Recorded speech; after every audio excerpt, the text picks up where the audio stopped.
الحمدللہ، قرآن کے قاری بڑھاپے میں کم عقلی کے شکار نہیں ہوتے۔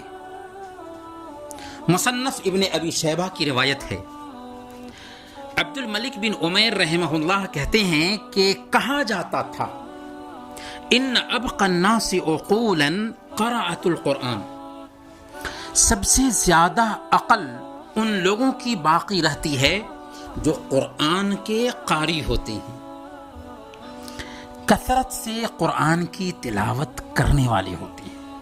یعنی اگر اللہ تعالیٰ نے ان کی عمریں دراز کی، ان کی عمریں لمبی کی اور انہیں لمبی عمر نصیب ہوئی، تو عام لوگ بڑھاپے کی وجہ سے جس کم عقلی کے شکار ہوتے ہیں ان میں وہ مبتلا نہیں ہو پاتے۔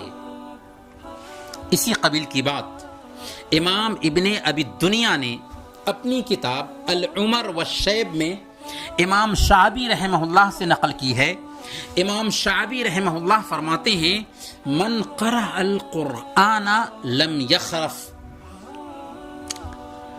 جس نے قرآن پڑھی، جس نے قرآن کی تلاوت کی، جس نے قرآن کو اپنے لیے حرز جاں بنا لیا، وہ بڑھاپے میں کم عقلی سے دوچار نہیں ہوگا۔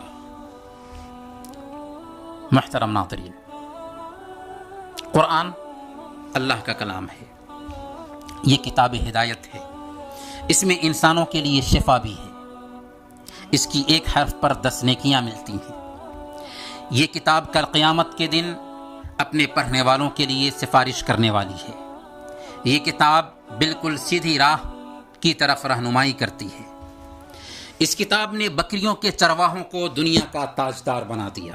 اس کتاب کا ایک اہم فائدہ یہ ہے کہ اس کتاب کی تلاوت کو جو لوگ اپنا حرز جاں بنا لیتے ہیں، اس کتاب کی تلاوت کی جو لوگ عادت بنا لیتے ہیں، عمر دراز ہونے کے بعد، سن رسیدہ ہونے کے باوجود، بڑھاپے کی عمر کو پہنچنے کے باوجود ان کی عقل سلامت رہتی ہے۔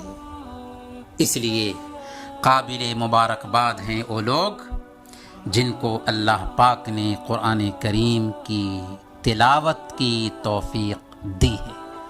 ذرا دل کو ٹٹولیے اور من سے پوچھئے کہ ہم کس قدر اس قرآن کی تلاوت کرتے ہیں۔ اگر نہیں تو شروع کر دیجئے۔ اللہ ہمیں اس کی توفیق عطا فرمائے۔ وصلی اللہ علی نبینا محمد وعلی آلہ وصحبہ اجمعین۔